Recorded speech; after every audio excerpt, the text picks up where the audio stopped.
Un objet est une idée mise aux proportions. Vous avez 2 heures. Non, en gros, on va essayer de parler le même langage. C'est-à-dire qu'on a souvent galvaudé un petit peu le mot design, design produit. Comme on vous l'a expliqué, je suis designer produit et j'entends des choses qui ont tendance à me faire hérisser un peu le poil sur ce qu'est le design, souvent qui se rapproche beaucoup à l'esthétique. On va juste faire un petit retour en arrière, histoire d'avoir les mêmes bases, par rapport à ce qu'est ce design produit. Le design produit, c'est un métier qui est plutôt jeune par rapport à d'autres métiers, surtout dans le milieu équestre. Le design produit, ça date à peu près des années 1850. Premier produit qui est sorti, c'est la chaise Tonnet, je ne sais pas si ça vous parle. C'est une chaise qu'on a l'habitude de voir actuellement sur les cafés à Paris, une sorte de chaise en bois, en hêtre, qui a été formée à chaud. Je suis sûr que vous avez tous posé vos fesses dessus, très confortable au demeurant, mais qui avait la particularité d'être fabriquée en série, et pour l'époque, c'était déjà une bonne révolution. On commence à parler de design produit parce qu'on rentre dans une ère de travail en série, de façon à répondre à certains besoins. C'est le principal intérêt du design, c'est répondre à un besoin sans en créer un autre, à part si ce besoin-là est un besoin marketing, ça vous pouvez le comprendre.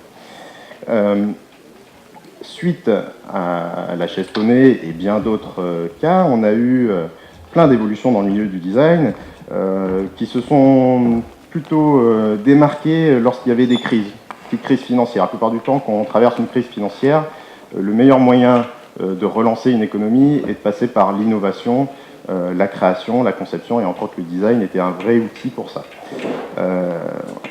On s'en rend compte avec un certain monsieur qui a aussi galvaudé un peu le nom du design. Les gens se rappellent juste de sa phrase, c'est Raymond Loewy, je ne sais pas si ça vous parle, qui est un designer relativement connu, initiateur du Streamline, et qui a dit « la laideur se vend mal ». Il n'y a pas tort, surtout dans le milieu équestre, on le comprend encore plus, étant donné l'importance qu'a l'apparence dans ce secteur-là. Sauf que beaucoup de gens l'ont pris au premier degré. Et évidemment, on a tendance à galvauder ce mot et à faire du Valérie Davido en disant voilà, c'est de la décoration le design. C'est pas du tout ça. En gros, je vais juste vous expliquer en quelques points quels sont les principaux facteurs de la création du design et qui font aussi, qui me permet moi d'écrire un cahier des charges. Le premier élément principal dans le design, c'est la fonction. C'est normal. Un objet a une fonction, c'est la principale chose à laquelle il doit répondre. Vous êtes assis sur une chaise, sa fonction principale, c'est de permettre de vous accueillir. Fonction secondaire de ces chaises-là, pouvoir se plier pour gagner un peu de place et être transportable, ainsi de suite.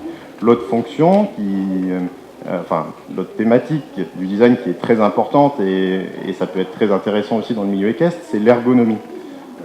L'ergonomie d'un objet, il va être lié évidemment à l'utilisateur, mais aussi aux gens qui vont utiliser ce produit-là. C'est-à-dire que si on prend l'exemple du cheval, je vais acheter une selle qui a une certaine ergonomie qui va correspondre évidemment à l'ergonomie du cheval et à l'ergonomie du cavalier. Voilà, c'est la chose un peu complexe, on va dire, dans le milieu équestre, c'est qu'on a 2 clients quand on crée du matériel équestre, le cheval et le cavalier, sachant qu'évidemment, c'est souvent le cavalier qui achète, donc c'est le premier à séduire. Suite à ça, on a des intérêts qui sont plus liés à la fabrication, à la technique, à la technologie. Le designer, là encore, a la capacité d'avoir différents langages et de pouvoir traiter avec un fabricant directement. Suite à ça, on va avoir, on en parlait tout à l'heure, le marketing, qui est très important dans le sens où c'est lui qui est le garant de l'image de marque d'un produit. Évidemment, moi en tant que designer à la base, je vais répondre à une demande qui vient souvent du marketing, qui peut venir de d'autres personnes, hein, mais c'est souvent à eux à qui j'ai affaire, parce qu'eux ont déjà fait une analyse du marché, et donc du coup on essaye de répondre à ces critères-là. Ensuite vient l'esthétique. Donc vous voyez, par rapport à la démarche, on est presque à la fin en soi des obligations dans le design. L'esthétique apparaît vraiment à la fin, juste avant tout ce qui est normé. Une hauteur de chaise par exemple, ou des normes qui peuvent être liées, si on prend le domaine équestre, les casques, les EPI, les équipements de protection individuelle doivent répondre à certaines normes. Évidemment, ça à prendre en compte, mais ça vient étonnamment à la fin. Le designer, c'est un peu, on en parlait tout à l'heure, c'est l'architecte du milieu de l'objet. C'est-à-dire que c'est une personne qui va se retrouver, qui va être confrontée aux clients, mais à la fois aux fabricants, aux publicitaires, aux seconds clients tels que le cheval. Voilà, donc c'est une personne qui a la capacité de parler tous les langages et qui va aussi avoir une force qu'on étudie, qui est plus liée à de la sémiologie, donc de l'étude de la personne, et qui va nous permettre vraiment de retranscrire ce que veut le client. C'est-à-dire que on a des personnes qui peuvent arriver avec des très bonnes idées, mais qui n'ont pas la capacité de l'exprimer. Et c'est toujours plus difficile à retranscrire quand on essaye de retranscrire ça en dessin, ou en 3D, ou pourquoi pas en prototype. Donc du coup, on a cette étude de la personne qui nous permet de bien cibler la demande et de répondre du coup aux besoins de cette demande-là. Pour ma part, je vais vous expliquer ce qui a fait que je suis arrivé dans le milieu équestre, ce qui n'était pas du tout mon domaine de prédilection à la base, et je pense que c'est une force maintenant en tout cas. J'ai travaillé dans une agence de design après l'école, design global, donc je touchais vraiment à tout, du mobilier, du luminaire, du packaging, des arts de la table, des chariots pour rats de laboratoire, enfin c'était très diversifié. Manque de peau, la société a coulé et je me suis retrouvé au chômage et grâce à des relations, on en parlait tout à l'heure, ce qui est relativement intéressant, je suis rentré en contact avec la société Antares, que vous devez connaître, je suppose, et j'ai intégré cette société-là en 2005 pour créer un projet que vous voyez tous, qui est le casque Antares. On m'a demandé de venir travailler sur ce projet-là parce que j'avais un regard neuf. C'est le problème des gens qui travaillent dans l'équestre ou même dans d'autres domaines. C'est-à-dire qu'on a souvent la tête dans le guidon et on n'a pas tendance à se relever pour regarder qu'est-ce qui peut se faire autour. L'avantage du designer, c'est qu'on a la capacité, grâce à cette démarche créative, de relever la tête et de regarder un peu ce qui se trame autour et de pouvoir apporter des solutions différentes. Et du coup, répondre à des besoins, tout en respectant ce que je disais tout à l'heure, hein, le marketing, l'image de marque et tout ça. Mais par contre, on amène une innovation, on amène quelque chose de plus. Et c'est là où ça a été, je pense, on peut le dire, une réussite pour Antares. C'est qu'on s'est retrouvé avec un produit qui répond à des codes de marque, mais aussi à des codes de tradition, qui est un facteur qui peut limite être un frein dans le milieu équestre. Suite à ça, j'ai fait ce que je devais faire chez Antares, développer des produits, gérer de l'image de marque, gérer de la fabrication. J'ai rencontré plein de gens hyper intéressants, entre autres dans l'atelier. J'ai décidé d'arrêter et j'ai voulu m'extraire un peu du milieu équestre. J'ai pas réussi. Je me suis vite rendu compte que tous les clients que j'avais étaient dans le cheval.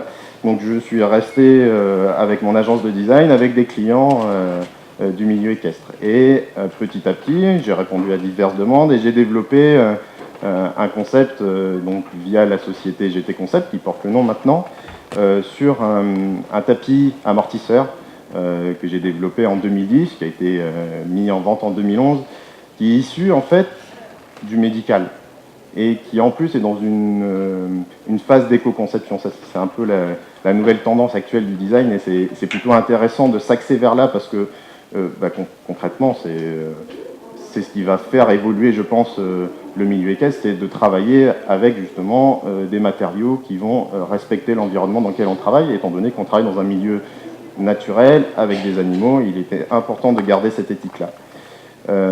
Voilà, donc du coup, ce développement de maille 3D, que je pourrais vous montrer par la suite si vous le souhaitez, m'a permis de développer toute une gamme de produits qui répond encore une fois principalement à des besoins liés au cheval et secondairement au cavalier. Suite à ça, du coup, on a pu faire tester, évoluer. L'avantage, c'est qu'on fabrique nous-mêmes. Donc, du coup, on a une réactivité qui est très intéressante et qui nous permet surtout de valider du prototypage et faire constamment évoluer les produits. C'est vraiment l'intérêt. Et notre leitmotiv, c'est moderniser la tradition. Et j'en profite d'être ici à Saumur pour argumenter ce petit slogan, parce que nous venons d'équiper dernièrement les selles appliquées du Cadre Noir de Saumur avec cette maille 3D, donc qui est un peu une révolution, on va dire, dans ce contexte-là, et vous êtes assez bien placé pour le savoir, et qui du coup permet d'amener énormément de confort au cheval, et surtout qui permet une meilleure récupération. Voilà. Donc on est vraiment dans l'optique de répondre à des besoins liés à l'équidé et évidemment à l'entretien pour ce qui est du cavalier. Donc on se positionne toujours dans le même domaine. GT Concept évolue, toujours dans le principe de vouloir développer, faire évoluer les façons de penser, les façons de travailler dans le milieu équestre, et on va essayer de persévérer dans ce domaine-là, et j'espère que suite à ce petit regroupement de personnes, on arrive à faire bouger les choses, parce que dans d'autres domaines, il y a une évolution qui est beaucoup plus en avance, et je pense que c'est intéressant qu'on reprenne un peu le train, et voire même qu'on puisse le dépasser. Ça serait une très très bonne chose. Voilà. Merci.